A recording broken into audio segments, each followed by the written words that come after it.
my dear colleagues. Today we have come to the fourth day of the online FDP on artificial intelligence and deep learning. So the first session of the fourth day will be taken by Professor G.R.L. Park, and Sir will be delivering on natural language processing with recurrent neural network. So I will request Sir to please start. Okay, so good morning, all of you, and thank you for the introduction. Um, so, what I'm going to do in this particular lecture, uh, so I would like to talk about a different kind of deep learning models, and these deep learning models are particularly suitable for sequence data. So, it is not only useful for natural language processing, but also other kinds of sequence data. Um, So there are certain differences between the talk that I have given previously and this one, and certainly there are certain commonalities as well. But because this is particularly suitable for sequence data, so I would like to pinpoint the differences between the standard feed-forward neural network and the sequence models that we have. So here are some of the sequence labeling problems that you might consider.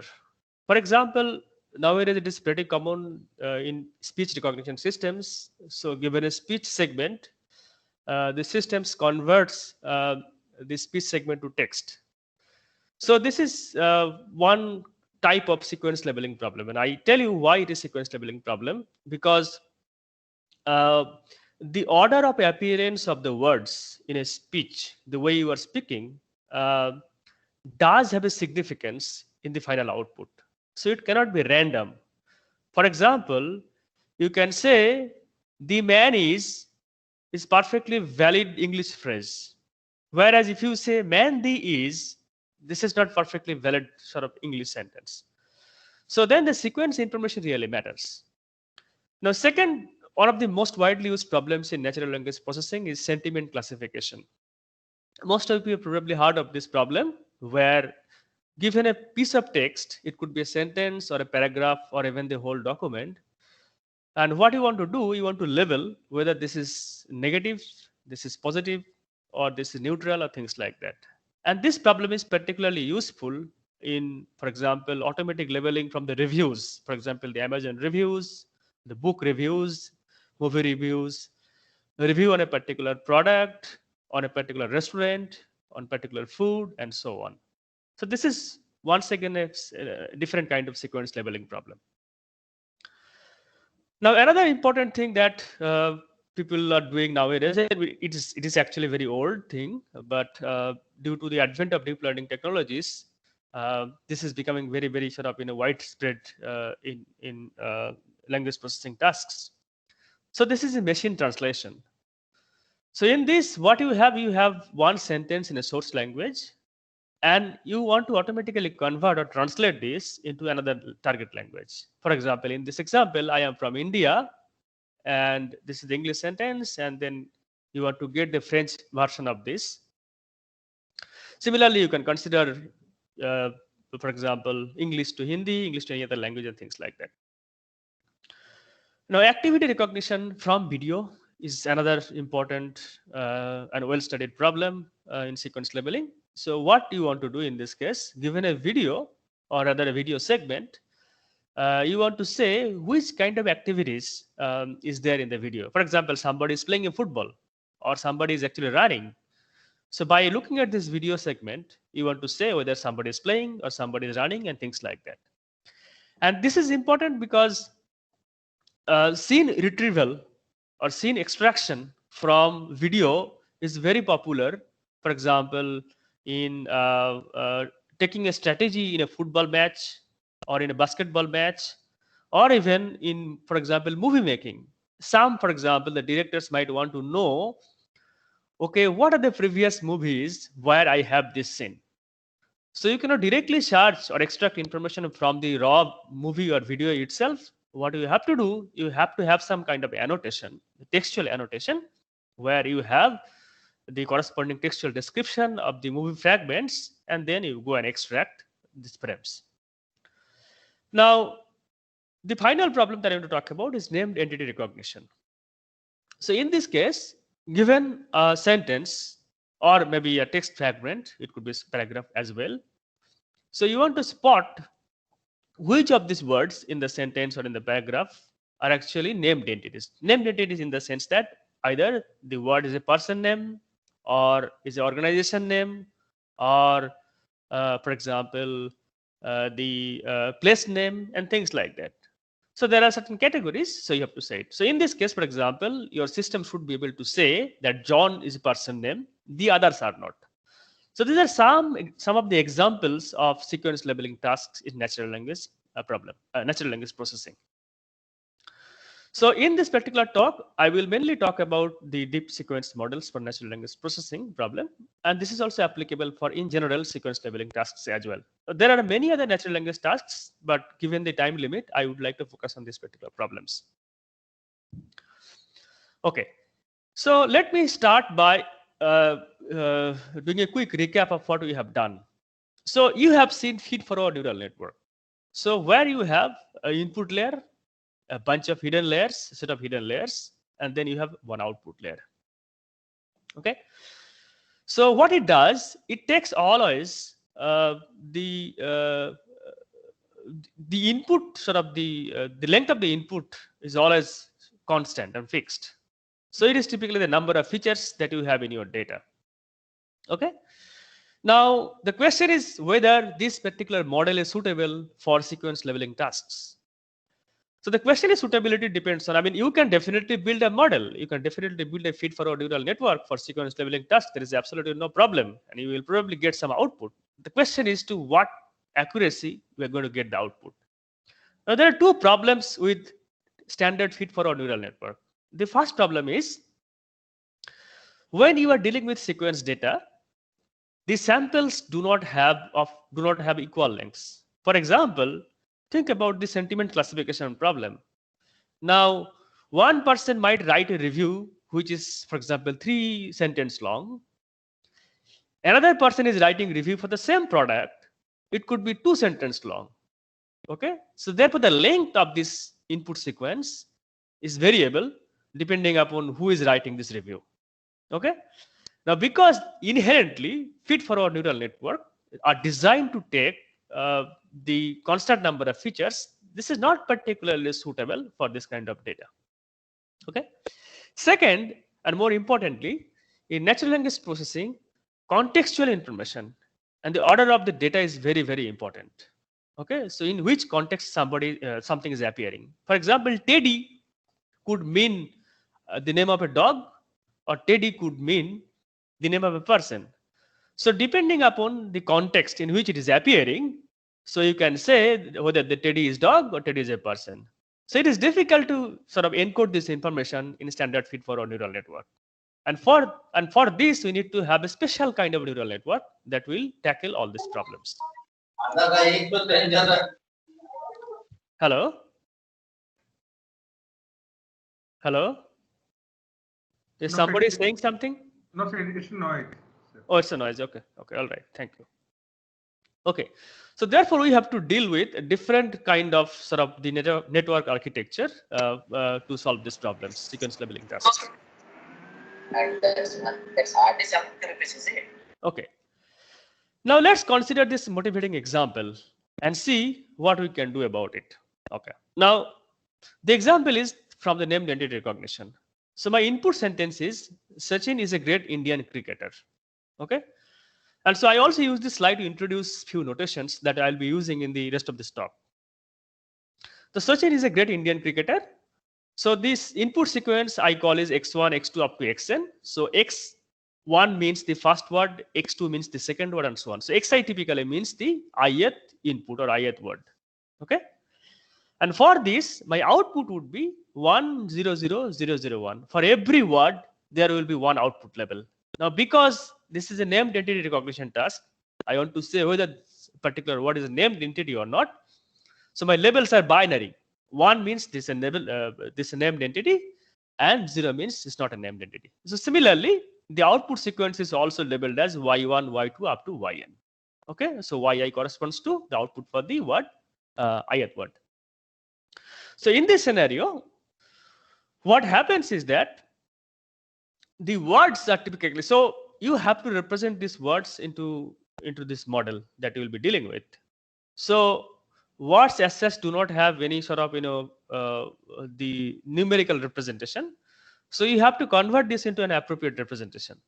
So typically what we do, words are typically represented as vectors of fixed dimension, because every word will be converted into fixed dimensional vectors, and then these vectors will be fed into this particular model.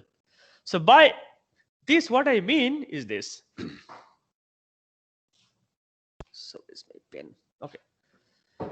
So by this, so let me just explain what do I mean by the word vectors. For example, Sachin. So if the word is Sachin, my vector would be something like this, and which basically I will refer to as a one word vector, for example.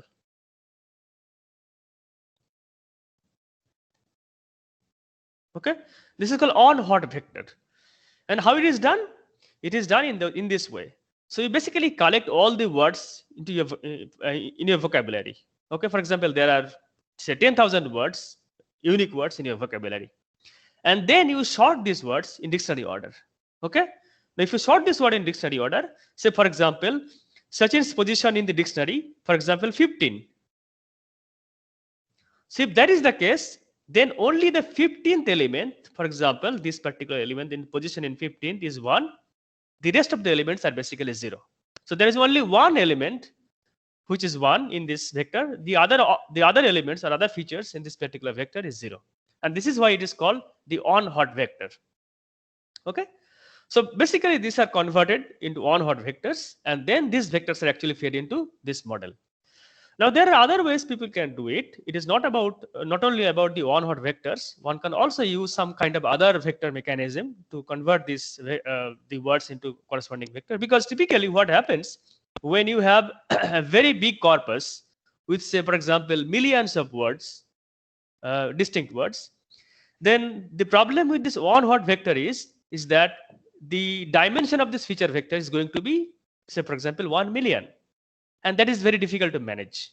The computational complexity will be very, very high. So what then people do? People actually use the compact vector representation. And at the end of this talk, I will tell you how you can actually create compact vector representation of text. Okay. Now the question is, can we do some kind of can you design some kind of feed-forward neural network for this problem? Okay, so the one possible feed-forward neural network would be something like this. That you can take, for example, this is your input.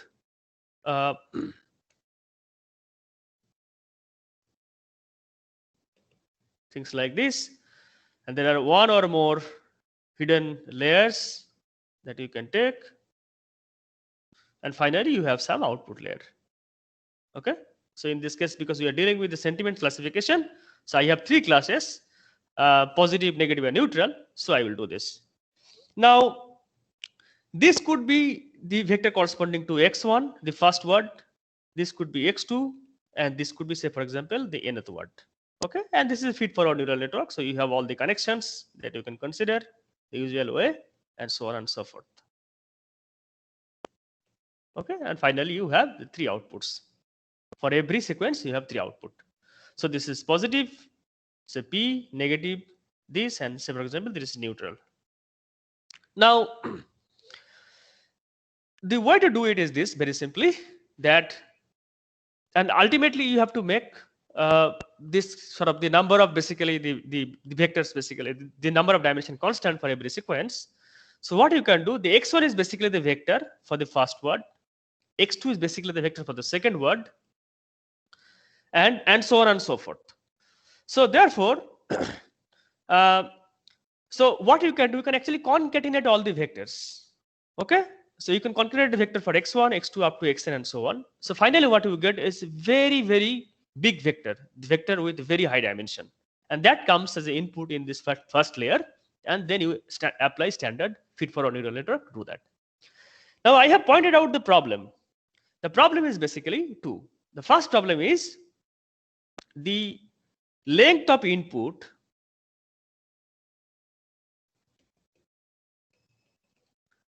is not same always, which I have pointed out. Okay, so different reviews will have different number of words. Number two, depending upon that, length of output also is not same. Why? Now, when you have 3 words in a text fragment, the number of output basically 3. When you have 5 words in a text fragment, the number of output will also be 5. So it basically depends on the sequence length. Okay. So therefore, these are not the natural problem that you can fit into a feed-forward neural network. Okay. So in order to address this problem, what we need to consider a special kind of neural network where we will be able to handle the input sequence of varying lengths. Okay. So to that end, we will be considering a new neural network. It's called recurrent neural network. Okay. Now let me just introduce the recurrent neural network. Okay. Now the recurrent neural network is basically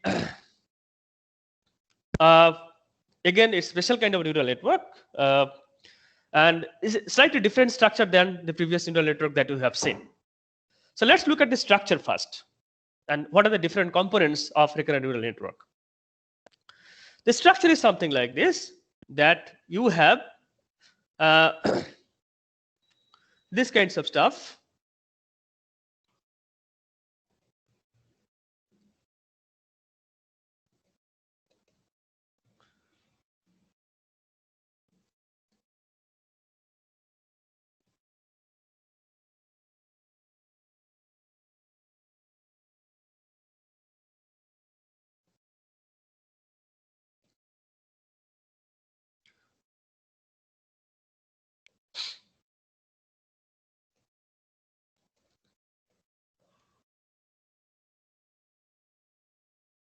Okay. Now these are basically called the hidden vectors. As you know, very similar to what you have seen in feed-forward neural network. It is playing exactly the same role. Okay, but the way it takes the information from the input is slightly different. So let's see how it takes the information. So for example, and this is finally you have the things. Okay. Now what you have in this case, you have the input data coming into in every hidden basically vector. So these are basically the input data and so on. Okay. So what you see in this case, and then this is the starting position, and then you also have the output from every hidden node or every hidden vector.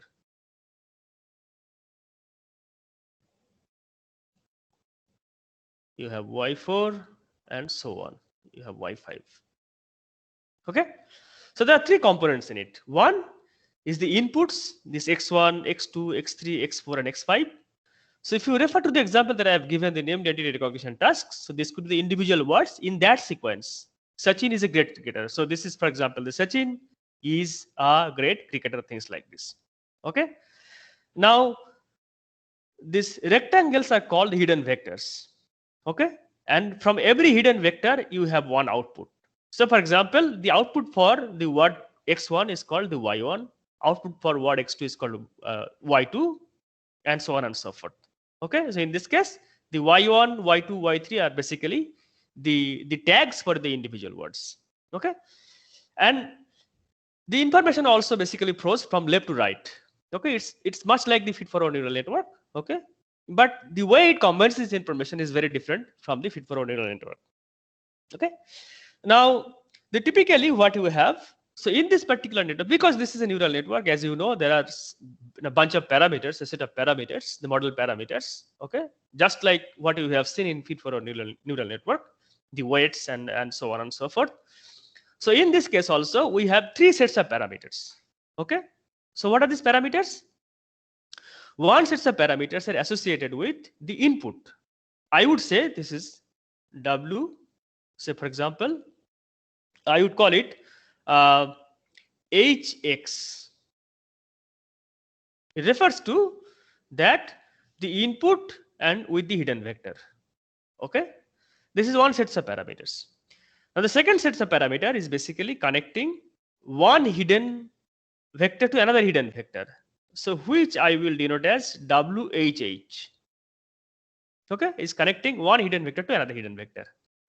And third sets of parameters are associated with the hidden vector and the output vector. Okay, which I denote as WYH.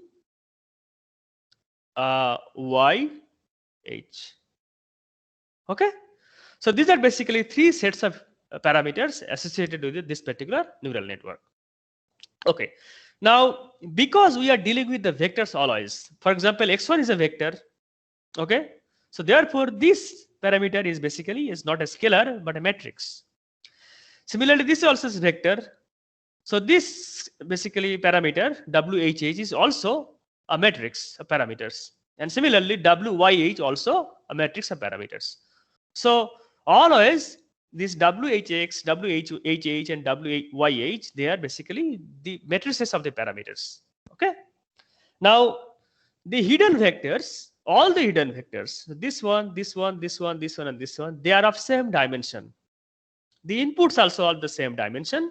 The length, the number of features in x1, x2, and x5, they are all same dimension. And in this case, the y1, y2 also same dimension. Now, one more distinction between this and the feed-forward neural network.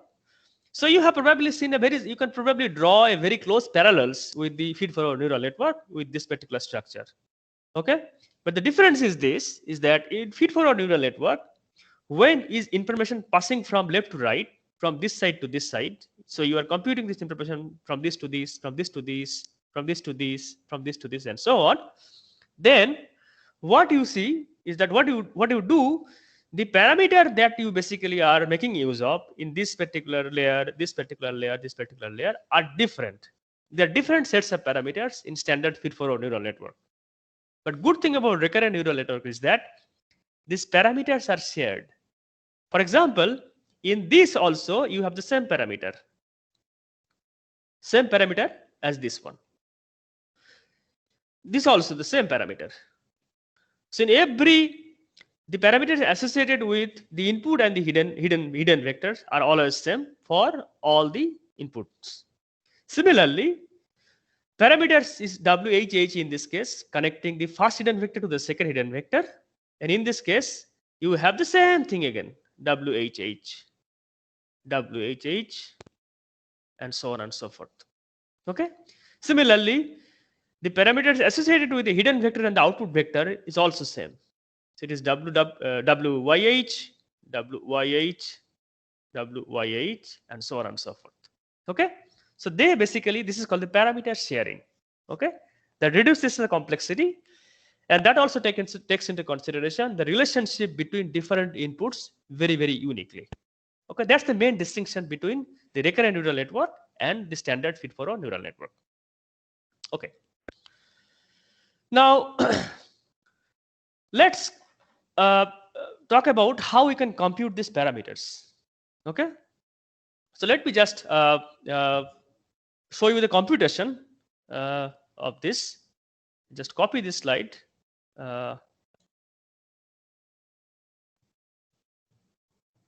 Okay. Now, what you see in this case, now we have to now look into how we can compute these parameters. Okay. Now, let me just tell you how we can compute these things. I just erase this once just to make things little clear.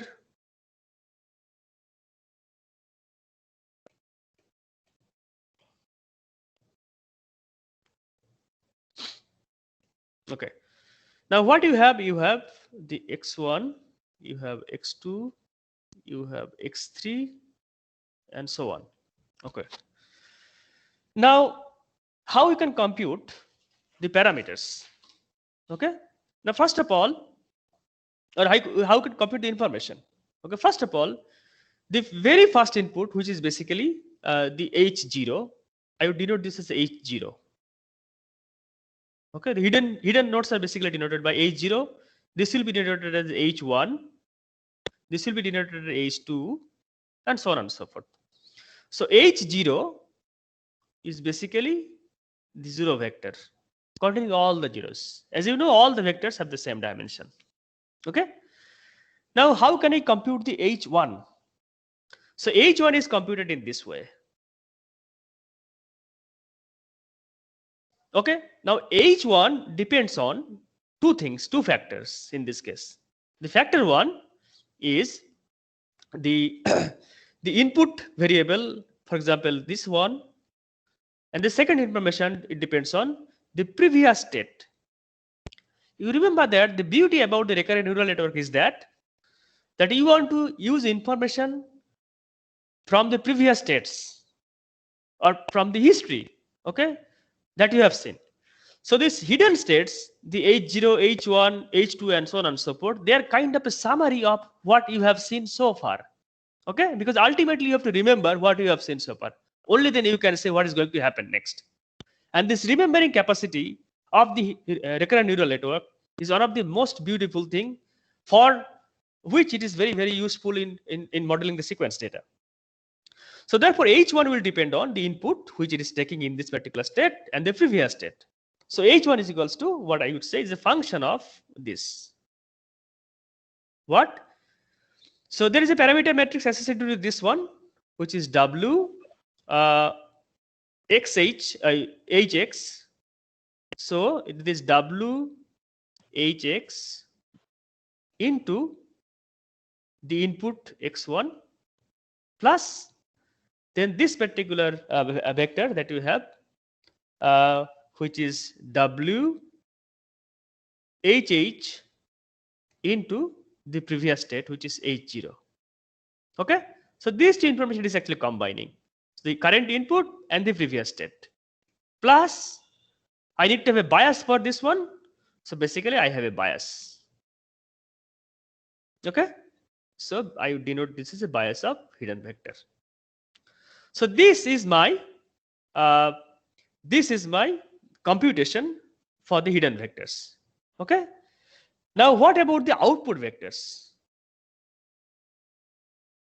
Y1, for example.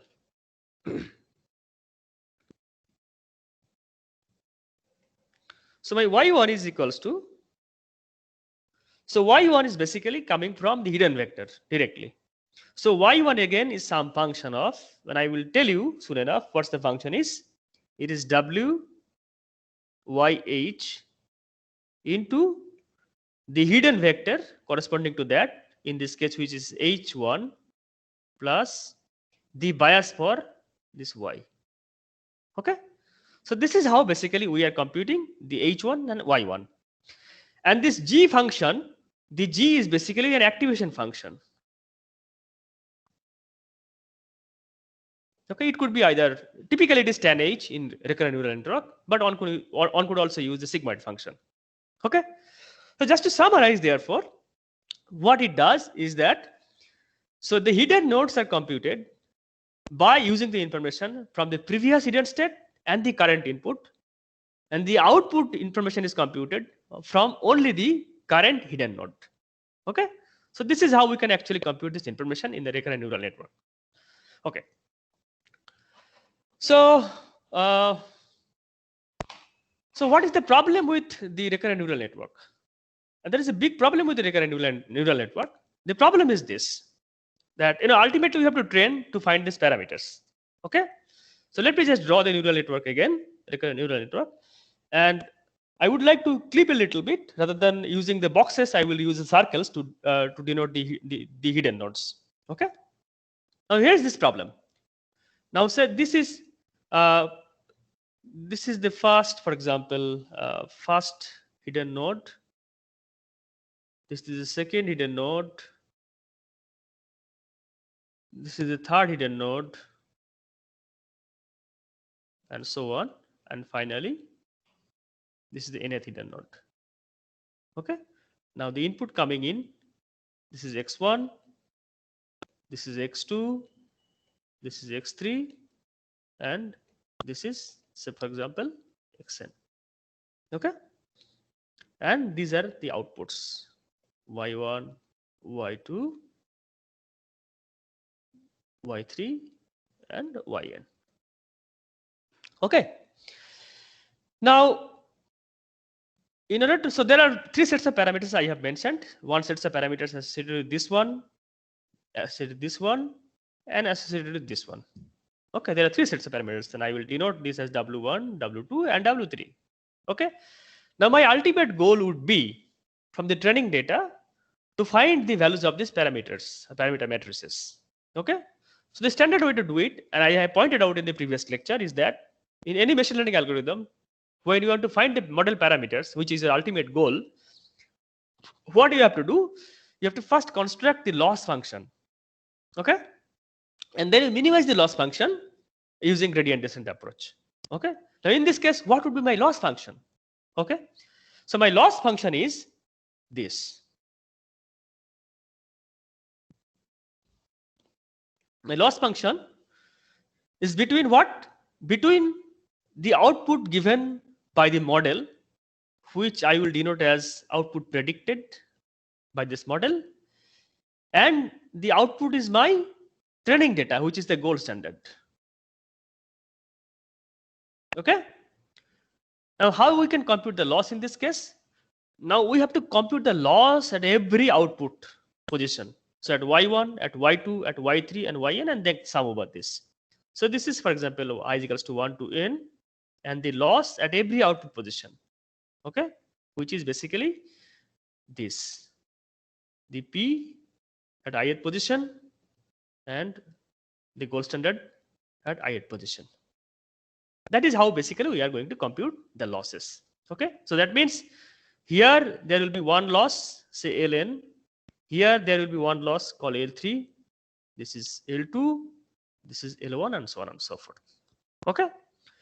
Now you can use some very standard loss functions. It could be the logistic loss. It could be the squared loss, things like that. Depends on what you want to do. Now, and then you can apply the standard backpropagation algorithm on this one. Okay. So backpropagation will basically proceed from this direction. So this will depend on this. From this to this, you can basically proceed. From this to this, you can proceed. From this to this, you can proceed. Similar way, you can basically apply. Okay. Now, the difference of the backpropagation algorithm between this one in the recurrent neural network and in the previous one in the feed-forward neural network is this. Here, the parameters are shared. Okay. So parameter that you see in this case is W1 is exactly the same as this one, is exactly the same as this one, and so on and so forth. Okay. So as a result, so your backpropagation needs to take into consideration the parameter sharing thing. Okay, that is the only distinction between the training recurrent neural network using backpropagation and the feed-forward neural network. Okay, there are certain approaches that you can basically make use of in order to do that. Now, the most important problem in this case is the problem is called the gradient explosion and vanishing gradient problem, and which I will tell you later in few minutes. Okay. Now, what are the different types of neural network that we know? Recurrent neural network. Okay, depending upon the problem, you have to consider many kinds of neural network. And these are basically the architectural variations that you can consider. And this is important because not all problems are of the same kind. So depending upon the problem, you need to tweak with the neural network architecture for the sequence leveling tasks. Okay. So the first problem, for example, take, for instance, the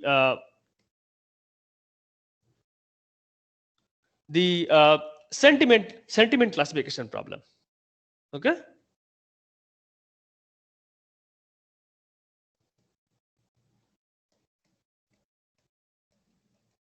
Okay. Now in sentiment classification, what you have a text fragment as an input. Okay. So there are multiple words in this. and then you have output. The output could be of basically multiple. So one of the categories, for example, negative, positive, or neutral. Okay. So therefore, the input is basically many. Input is basically many, and the output is basically one. Okay. So your neural network architecture then is the recurrent neural network architecture in this particular case would be many to one architecture. Okay. So how does it look like? So it looks like this.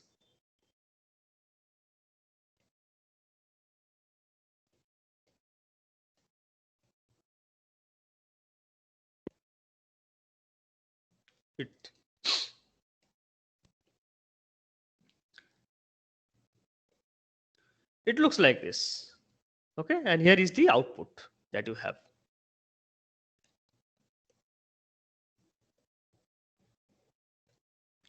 Here is this output. For example, I would say this is 1 or y1. Okay, what you can say. Okay, for simplicity, let's put it y1. Okay. So in this case, for example, this is word 1. Okay, this is word 1. This is word 2. And this is word n. And in this case, this could be the y1 could be either the positive, negative, or sometimes it is neutral. Okay. So depending upon that, you can basically say whether a particular review or particular text fragment is actually positive, negative, or neutral. Okay. So this one kind of architecture is called many to one architecture, where the input is basically many. There are many inputs, for example, many words, and the output is only one. Okay. Now, there are different kinds of architectures as well, depending on the problem. And this is the problem this another problem is called one-to-many architecture. So in one-to-many architecture, what you have is this. Now, say, for example, the problem is related to song. Okay, you want to find out, for example.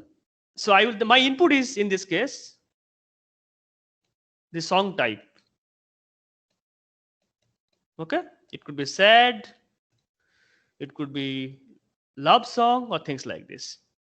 And my output would be in this case a whole song. Okay, right? So a song is basically a sequence of, as you know, the sequence of sounds. Okay, so it is not a fixed length. So sequence of sounds. So as a result, in this case, your network architecture would be something like this. That this is the input, which it could be either sad or love or things like this. Okay. And from this, what you want to produce? You want to produce basically another sequence where you have these outputs. And so on and so forth. Now, as you know, okay, as you know, the sounds in a song are not random. Okay, there are certain dependencies. So if you sing a song randomly, okay, with the random words and random sort of tune and things like that, that will be messy. So in order to produce a better song, you need to have the sequential dependence, and that is why the sequence models, the RNN model, is going to be useful. So for example, when you are producing Y3, okay, somebody gives you that, okay, I want to see sad song. So in the sad song, for example, you produce first, for example, note, okay, or sound in Y1. Now, given the Y1, what would be the good possible note in Y2, the next step? Okay, and that should not be random. That should depend on what you have produced before, and so on and so forth. So it depends on what you have produced in the past, and depending upon that, you can figure out what would be my best possible thing next, okay, which will produce a better song. Okay, so that is how you can basically take into consideration the sequential dependence. Okay. Now let me talk about another architecture. And these are basically very important when you are dealing with the practical problems. So given the problem structure, you have to figure out what kinds of architecture you want to basically produce. Okay. Now let's consider the many-to-many architecture.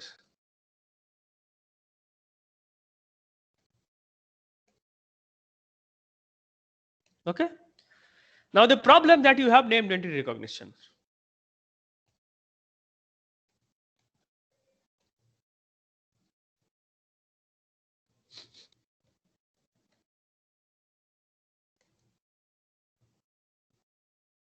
Okay. So named entity recognition, what do you have the structure of the problem? That you have the input as the, for example, a sentence, and for every sentence, so output is basically the sentence, the sequence of the same length. Okay, for every word you want to produce, whether this is a named entity or not, that you have seen something like this. For example, Teddy is a bear. Okay, so this is your input, and your output is basically given the named entity. It could be 1 0 0 0. Okay, so in this case the length of the input and the length of the output are basically same. Okay, and it's basically from many to many. So the corresponding architecture in this case, and as you have seen in this case, is this, something like this.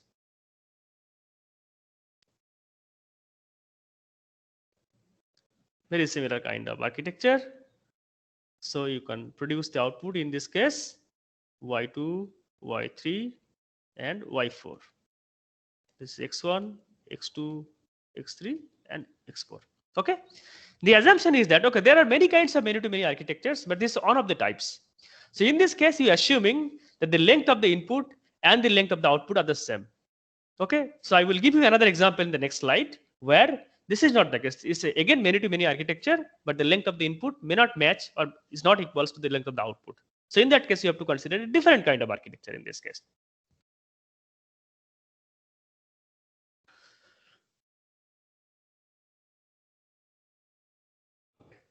Now consider the many-to-many with the unequal length.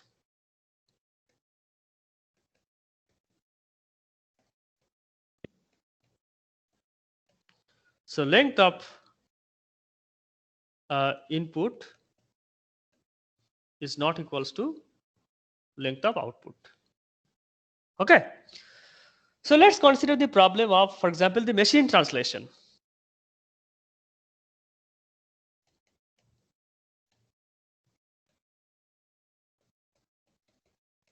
Okay. So in machine translation, what happens is that I write something like I am a boy. Okay.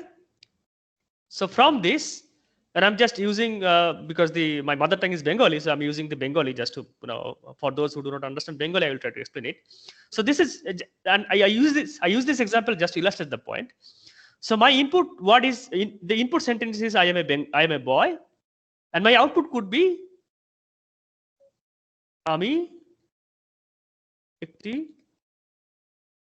বালক, something like this. Okay, so I means আমি, A means ekti, and boy means balak. So as you can see in this case that the length of the input, in this case the 4 words, and the length of the output is 3 words.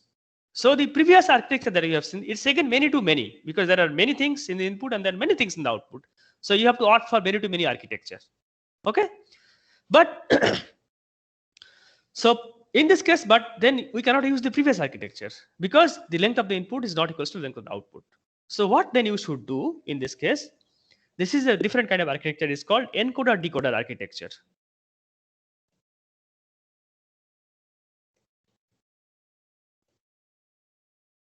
Okay. So what it does is this, and this is in particular relevant for machine translation. Why? So in encoder decoder, you have 2 separate segments in the architecture. So one is this, the encoder part, for example.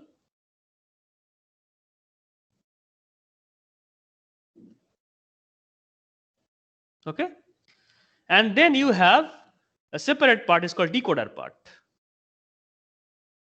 Okay, so here you have the input words x2, x3, and x4, and then it basically goes into this. Okay, and it's going to produce the output in this node, output in this node, and output in this node, and so on. Okay. Now, as you can see, I am not immediately producing the output in the encoder block. Okay. So what I am doing, I'm actually taking the inputs, all the words. Then the moment I am done reading the entire sequence, that means I am a boy. The moment I am done reading the boy in the final node, only then I am basically feeding this information and start producing the output. So this is particularly relevant for machine translation because the moment you see word I, okay, you don't want to produce the meaning of I. The moment you see am, you don't want to produce the meaning of am because in machine translation, when you're translating from one language to another language, you need to know the full context before you start translating this particular sentence. And that is why this particular architecture, the encoder decoder architecture, is very, very useful in this case. Okay. And this is one of the most widely used architecture for machine translation using neural networks. Okay. Now, I would like to now talk about one of the most widely used thing in NLP using RNN is called language model. Okay. So what is a language model? There are many definitions of language model, but I would like to keep it brief. So purpose is basically given a particular sentence. So you want to say the probability of this sentence. So for example, if I say that I am a boy, you can say the probability that this is a valid sentence is very high, so close to 0.9. But if I say boy I am, okay, then you can say the probability that okay, this is 0.1. And how you are predicting this probability? You are predicting from your previous knowledge because you already know the language very well. You have read many sentences, you have heard many sentences from many sources, and then you can immediately judge whether a particular sentence is kind of linguistically valid or not. Okay. So the purpose of language model essentially is to compute, given a sentence, is to compute whether it is to some extent, I mean, whether it is linguistically valid or not by attaching a probability value. Okay. One more application of language model is predicting the next word. Okay. So one of the most widely used application nowadays is fill in the blanks. You can generate the questions automatically using RNN and basically give the questions with fill in the blanks. And your RNN should be able to predict the corresponding thing, corresponding word in the blank position. Okay. So these are basically wide applications of language modeling tasks. Okay. So let's consider the language modeling tasks, what we do in this case, and what would be the corresponding architecture for that while we're dealing with the language modeling using RNN. So let me just take this example. Say cricket is a popular game. Okay, so this is, for example, my sentence. And I want to build a language model, okay, for the natural linguistics using RNN. So what I should do? Now, as you know, there are three things in a RNN. You have the input, you have the output, and you have the hidden node. So I use this hidden node, this one. So for example, this is H1. I want to be really consistent. So this H1 is the first hidden node. This is H2. This is H3. This is H4, and so on. And I have a starting position, starting hidden node, which is H0. Okay. Now what I have to do in this case? Now I will start reading this particular sentence from left to right, and I will check whether this sequence actually makes sense or not. Okay. So in the very first position, I will not take anything. That I will take null because I need to know whether the next word will be cricket, the first word will be cricket or not. So my first output will be Y1, which is basically cricket.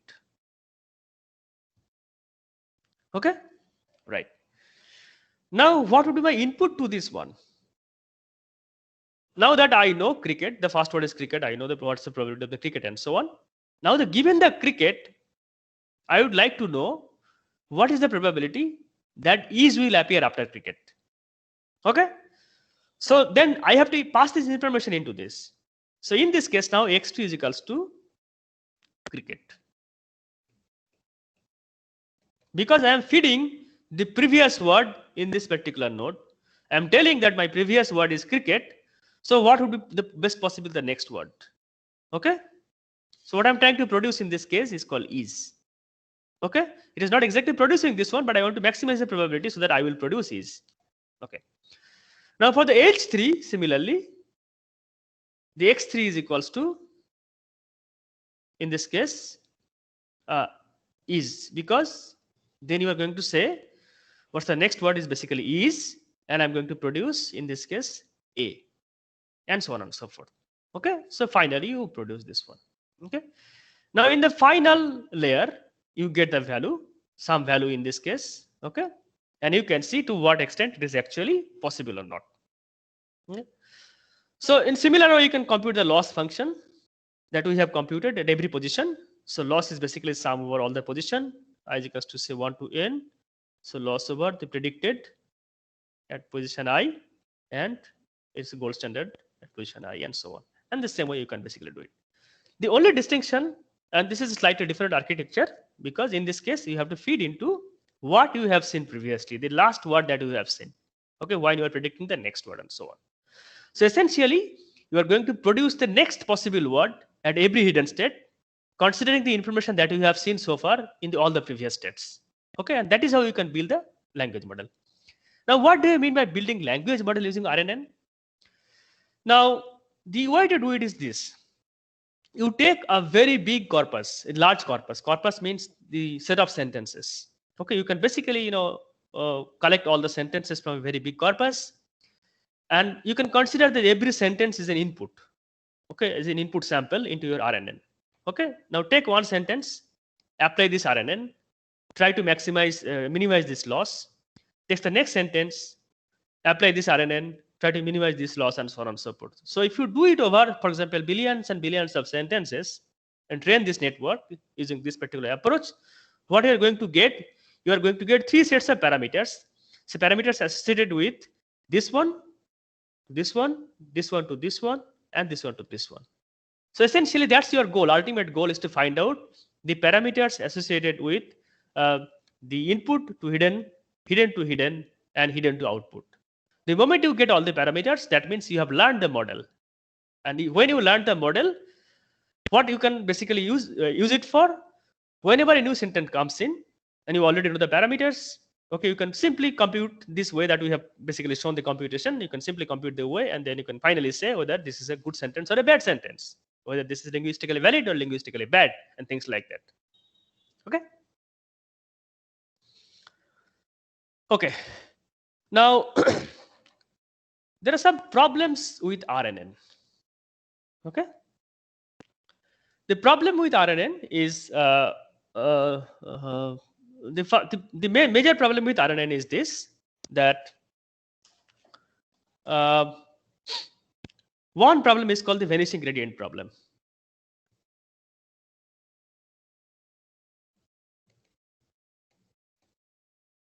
Okay, this is an well-known problem and nothing new.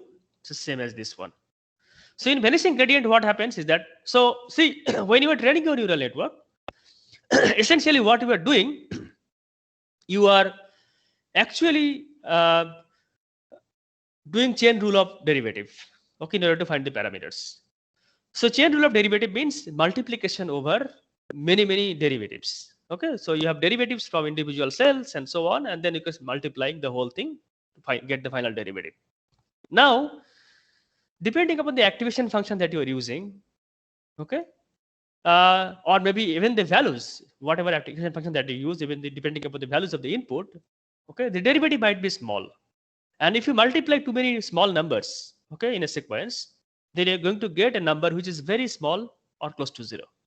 And this is called the vanishing gradient problem. Now, if you recall the formula for gradient descent, if your gradient doesn't change too much, a gradient becomes 0 or close to 0, then you are not moving anywhere. You get stuck, you don't get good solution for that. Okay? So that is another problem with the vanishing gradient problem.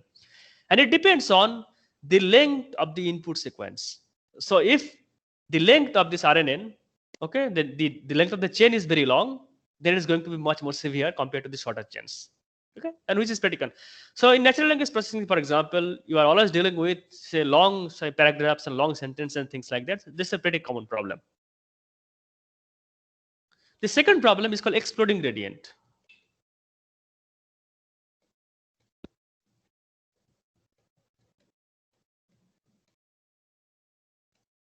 Okay, so in exploding gradient, the exact opposite problem.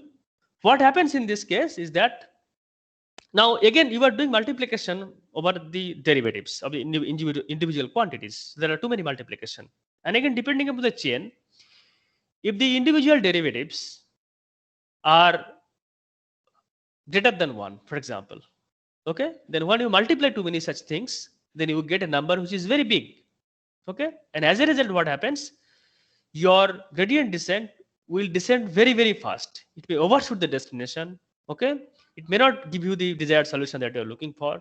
So as a result, you get ultimately you get suboptimal neural network. Hmm?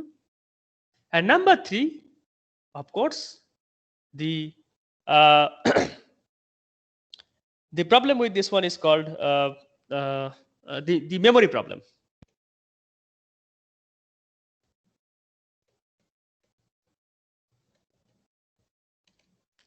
So what is the memory problem? Is that the RNNs are not able to capture the long range dependencies, or rather long range dependency problem.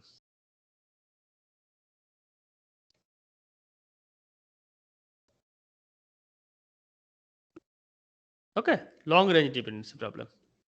What do you mean by that? Let's consider an example. The example is this. Say Taylor, who is a good footballer,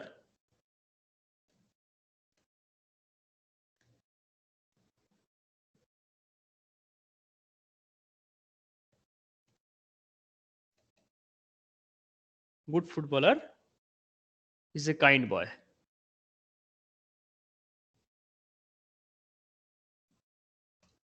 Okay, so this is a very, very long sentence that you have in this case.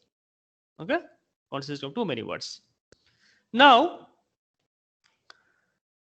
say for example, you want to do named entity recognition on this particular sentence. Okay, now in this case, or other gender recognition, for example, you want to know the gender of named entities. Somehow you have done that. The named entity tag for Taylor is basically person name, and so you want to say whether Taylor is male or female. That's what you really want to do. This is again perfectly valid natural language tasks, and so you want to do this. Now, in order to do that, if you look at this particular sentence, okay, until and unless you read the word boy, you do not know the gender of this particular word called Taylor. Now, you may use probably your previous knowledge, your background knowledge. You probably know a little bit of English names and so on. From this, you probably know that, okay, Taylor might most likely be male. But this is not always the case. There are few names, there are many names with Taylor, those who are female. But in this particular case, unless and until you know the word boy, you read the word boy, you cannot say whether Taylor is male or Taylor is female. Okay. Now the question is, in order to do that, you need to establish the dependency between the Taylor and the boy. Okay. Now, if you look at the RNN architecture, if you visualize the RNN architecture that you have, this is the very first input that you are feeding into your RNN architecture, and this is the very last output. And in between, there are too many words. So the sequence length is very, very long. Okay. Now, because the RNN is actually taking information from the previous state, as you remember, RNN only taking information from the previous state and the current input. So, the information that you have seen in this, the Taylor and the boy, basically gets lost. Okay. So, as a result, while it is actually good in capturing the local information, for example, surrounding text, you can very easily encode in RNN, but the long range dependencies is a very, very big problem in recurrent neural network, standard recurrent neural network. Okay. So there are certain solutions for this one. One of the useful solution is called long short-term memory network. So let me briefly talk about the long short-term memory network, or rather LSTM network that we popularly know.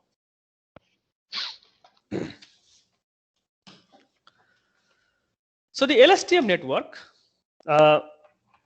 which I will talk about, is this. It essentially addresses all these problems in a unified framework. Okay. So in LSTM network, what we have, the structure is something like this. Okay, now let me just draw the RNN cell, and then I will try to draw the LSTM cell and try to explain the whole point. Okay. Now in RNN cell, what happens is that you have this.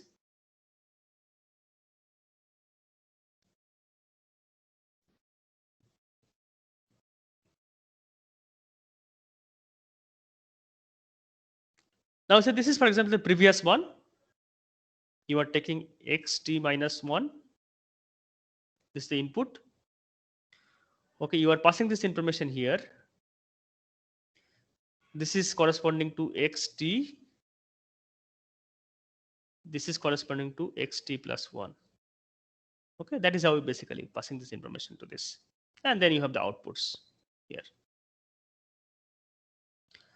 Now the pictorial representation is something like this, that this information is coming. Okay, and this information is also coming. Okay, so you combine these two information and then you pass it through a thing called 10H.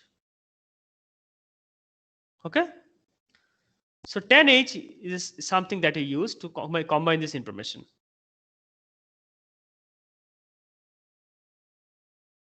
Okay, and finally you produce this output. So the only way that you are doing this, that you are taking the information from the previous state, you are taking information from the current state, and then you are combining this new information into a thing called 10H. Okay. So what happens is that, so when you have this kind of scenario, so when you have this kind of scenario, so you have this problem of vanishing gradient, exploding gradient, and short long range dependency problem. So now let's see what we do in standard LSTM. In LSTM, what we do? In LSTM, what we do is this. And let me just draw this LSTM architecture a little bit. 25 questions change. So this, for example,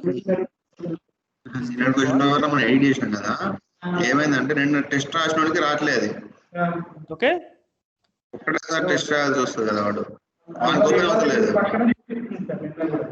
T minus 1 is T, and this is X T plus 1. Now the only difference is the way that you are combining this information. So from previous layer, instead of passing one information, you are passing two information in this case. Okay. So the two information that you are passing, I would call this as CT or CT minus 1. And this is, I would say, HT minus 1. So as compared to the previous, the RNN standard RNN architecture, in this case, we are passing actually two information. Okay. CT minus 1 and this is CT minus 1 and this is HT minus 1. So you are sending these two information together into the next cell.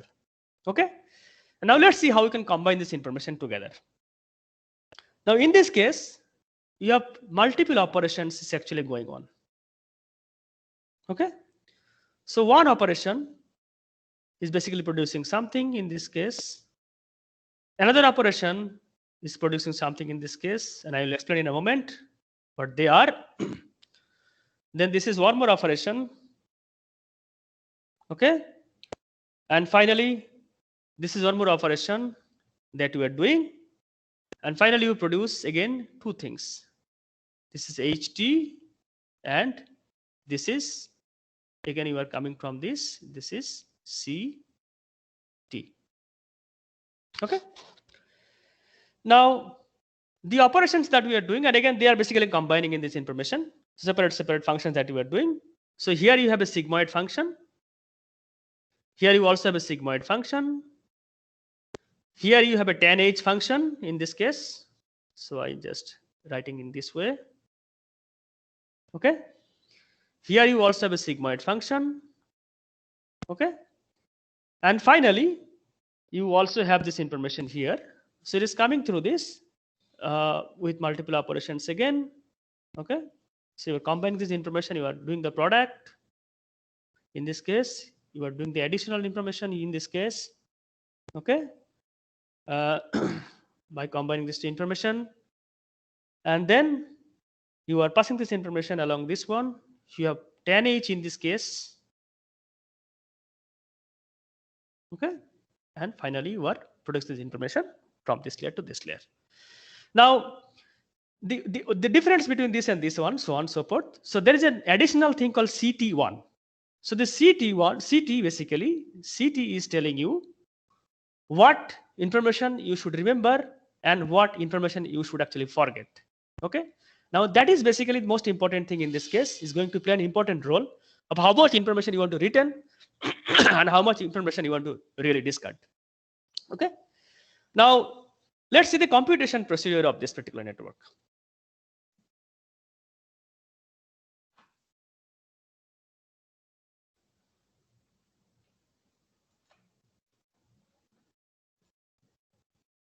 Okay. So there are several things. Okay. Several things is, one is basically the forget one, or rather FT. People, it is called FT. So one is called FT. So FT is basically a sigmoid function of what? This should be a weight matrix if WFH into the previous hidden state HT minus 1. It is taking the information from the previous state plus the current input, which is basically XT, and then you have the bias parameter. Okay. So this is not the forget state, FT. Now you have one more computation, which you have the IT. Again, you apply the sigmoid function over another set of parameters. So this WIH into the previous state plus WIX, the current input, plus the bias for this one. Okay. Now you compute a new thing in order to compute how much you want to forget and how much you want to keep. Okay. This I denote as this, and you again apply the tan h. So again, this is a different kind of activation function. Remember that in the previous two cases, we have used sigmoid function just to keep values between 0 and 1. But now in this case, we are actually keeping tan h. So tan h, as you know, the range between -1 to +1. Okay. So which is good, which is pretty good, and which is pretty bad. So tan h over again WCH into HT minus 1 plus WCX into XT, current state, current input, and then BC. So as you know, in all the cases, what we are doing, we are basically taking the information from the previous hidden state, the current input, and you are adding the bias parameters in order to compute FT, IT, and C prime T. Now we use this information to compute a new thing. So what's the new thing? The new thing is basically the CT, and which is ultimately the main information along with the hidden state that we are passing to the next layer, next node. So it is actually combining this FT into C T minus 1. Sorry, this should be C T minus 1, not C bar, the previous one, plus then you have the IT into C tilde T. So what it is actually combining? The CT, this one, from the previous state, and the C tilde T, which you have just computed from the current state. So the previous state as well as the current state that you are considering. Okay. Now FT1 means you keep everything. Okay, you don't want to forget anything. Okay.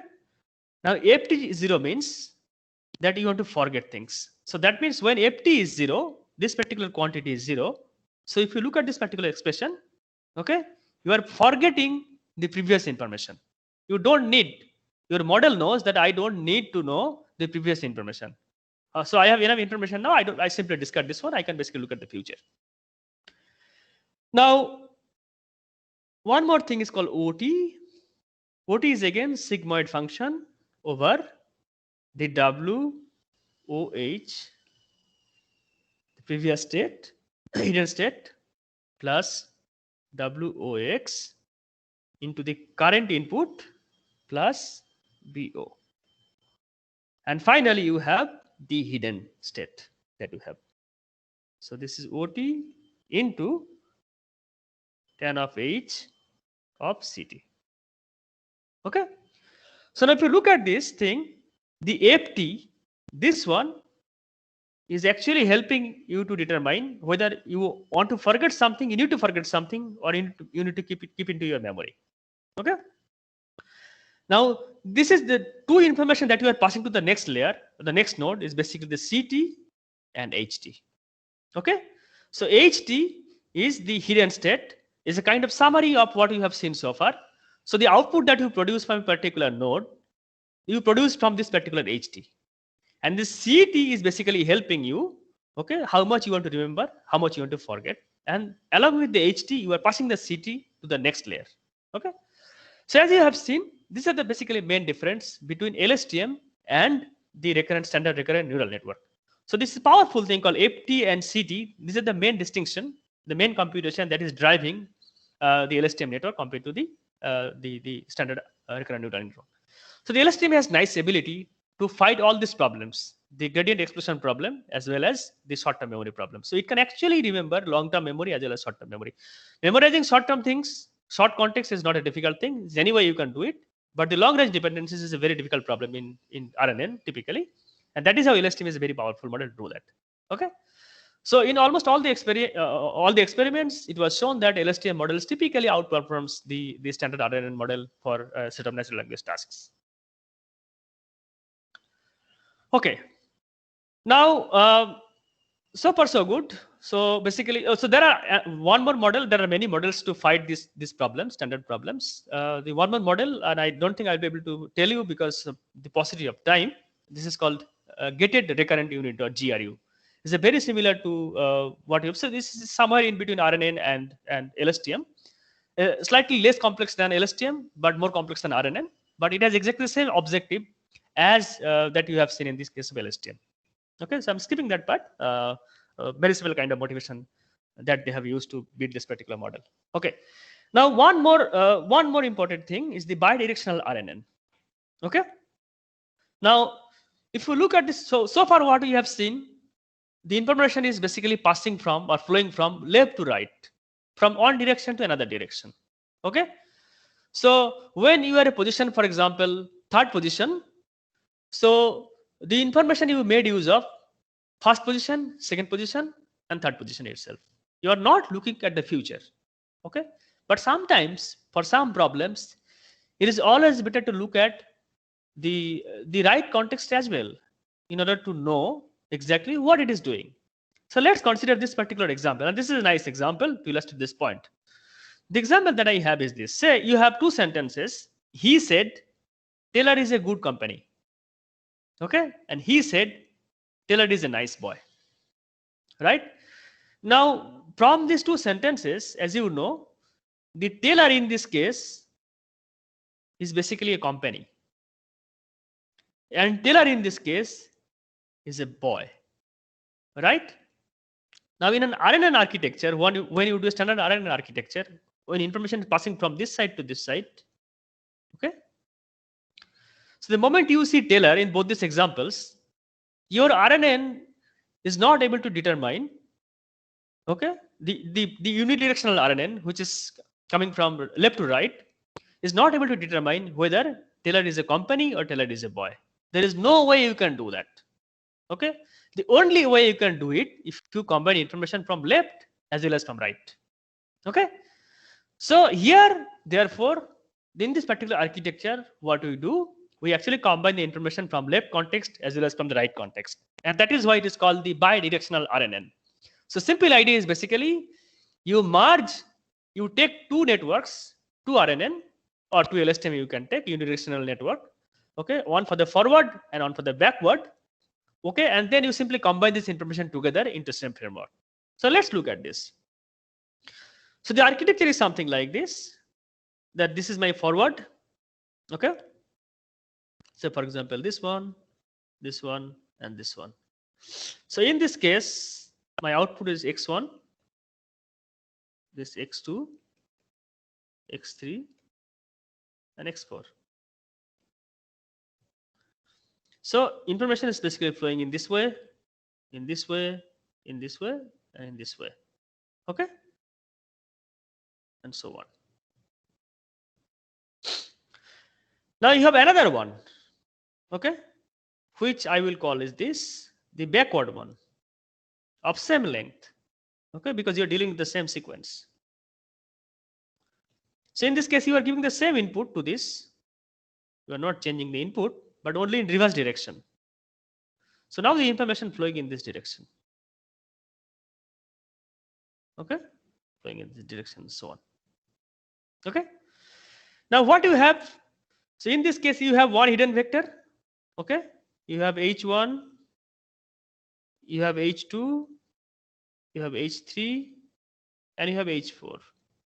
In this case also you have H1, H2, H3, and H4. Okay.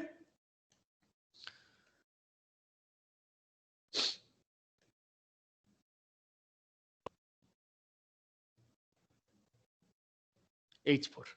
So you have now two sets of hidden vectors. One hidden vectors for the forward movement and one hidden vector for the backward movement. Okay.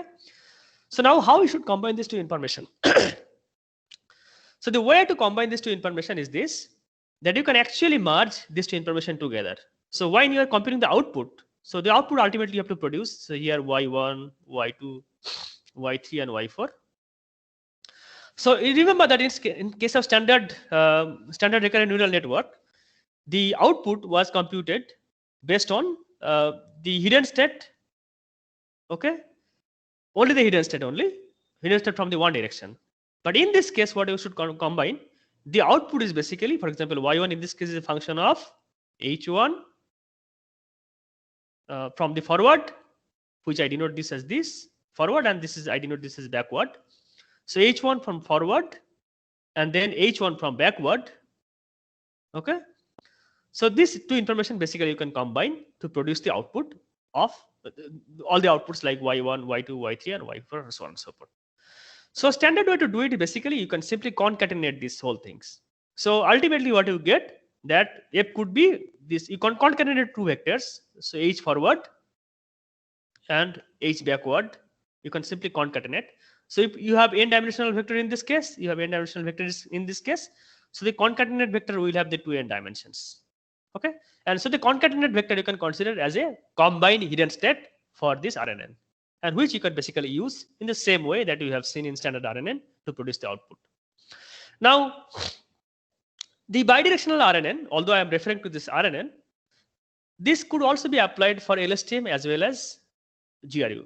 So the only difference, the only thing that you need to change the cells only. So in this case, the cells could be RNN, the standard RNN cell. Now, if you change the cells to LSTM or GRU cell, okay, then you can also build the model, the bidirectional LSTM as well, bidirectional GRU as well. There is no problem. The only thing is that you have to change the cell structure. And in the same way, you can basically do it. Same way you can combine these vectors and produce this output. Okay. By the way, the bidirectional RNN is one of the most widely used architecture. So there are some problems where you cannot use bidirectional RNN. For most of the problems, you can use bidirectional RNN. So I tell you when bidirectional RNN is not suitable. The problems where you do not see the future, or you do not see the data from the right context or from the future, you do not have the data, then you cannot use bidirectional RNN, because this particular model architecture assumes that the data is already, the entire sequence is already available to you. Okay. So if you do not have that information, you cannot use bidirectional RNN. only then you have to use the unidirectional RNN from left to right. Okay. So for example, for sentiment classification, you can use bidirectional RNN because you have with you the entire sequence available. Okay. Now, for example, the online speech recognition. What you typically see in, for example, in Apple Siri, or maybe when you are searching Google via voice. Okay. So you are speaking, and at the same time, Google is translating your your speech to text. Okay. Now, what happens is that when you are speaking, Google doesn't know, or the Siri doesn't know what you are going to speak in future. Only it knows what you have spoken so far. So in this scenario, bidirectional RNN or bidirectional LSTM is not going to be a good model. Okay, you'd have to apply the unidirectional RNN in this case. Okay. Now, just to conclude, so far what we have seen the standard RNN architecture, what we have seen the LSTM architecture, we have seen the bidirectional architecture, and we have seen also the different kinds of architecture depending on the problem statement. Okay. But so far we have talked about the architectures which have only one basically layer. Okay. So now we will talk about the deep recurrent neural network. Okay. It's analogous to deep feed-forward neural network. You have multiple layers stacked over one another. Okay. So let's look at this architecture. So here is an architecture. Very simple. You can very simply extend this to this. So the architecture is something like this. So these, and so on. Okay. Now let me just make it a little bigger. It's problematic.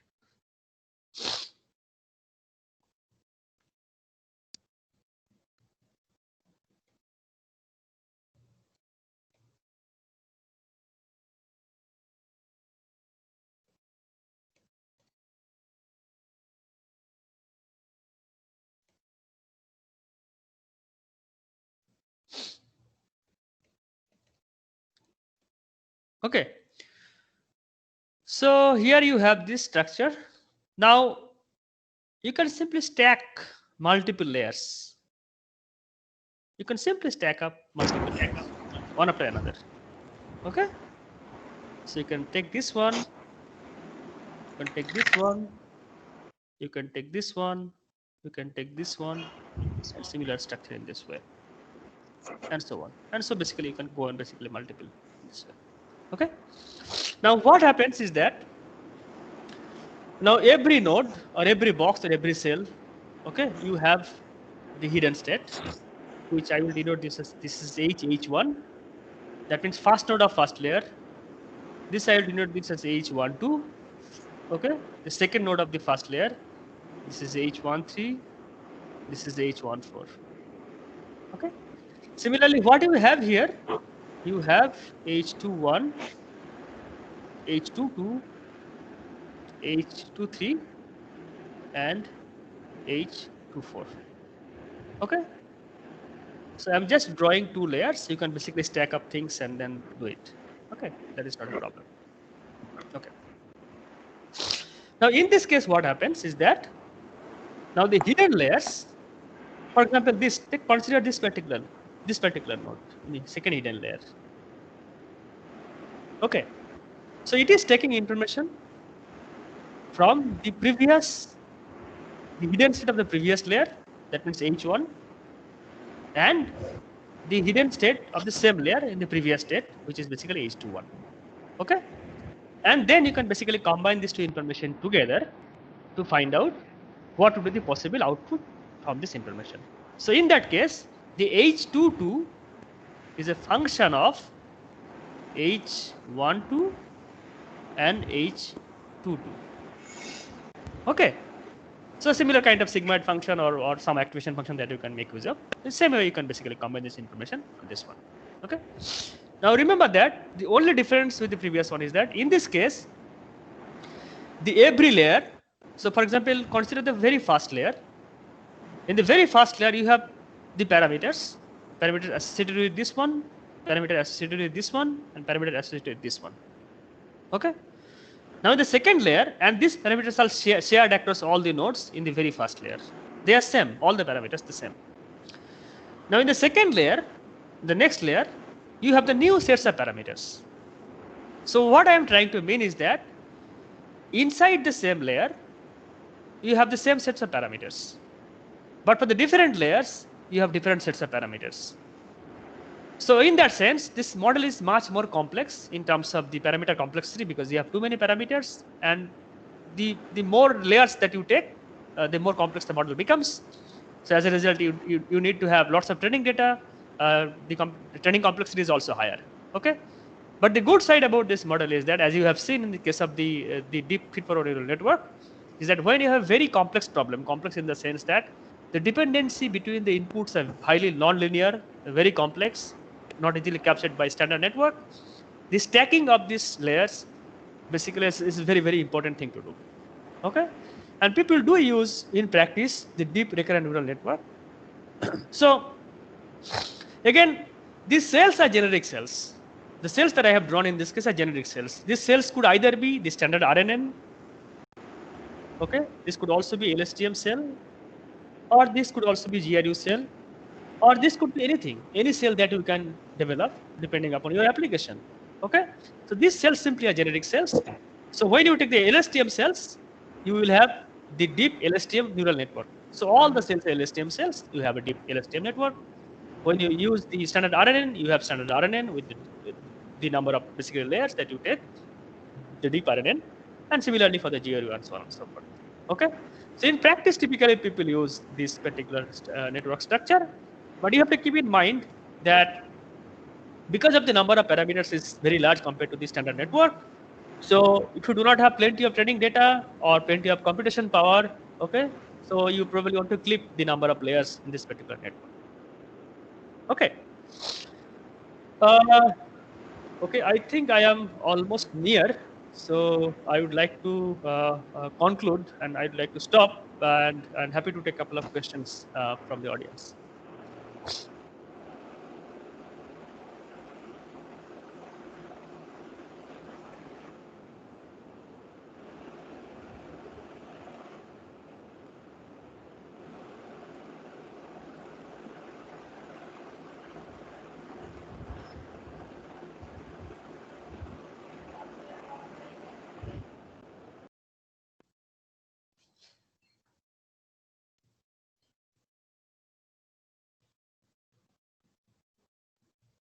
Yeah, I don't see any question in the chat box. So if you have any question, please either you can type in the chat box or you can ask me directly, unmuting your mic.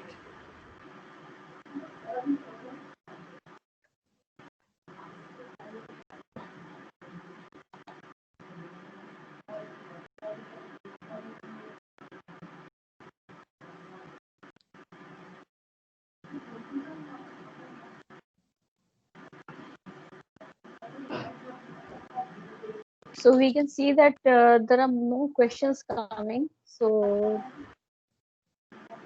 thank you, sir, for your speech.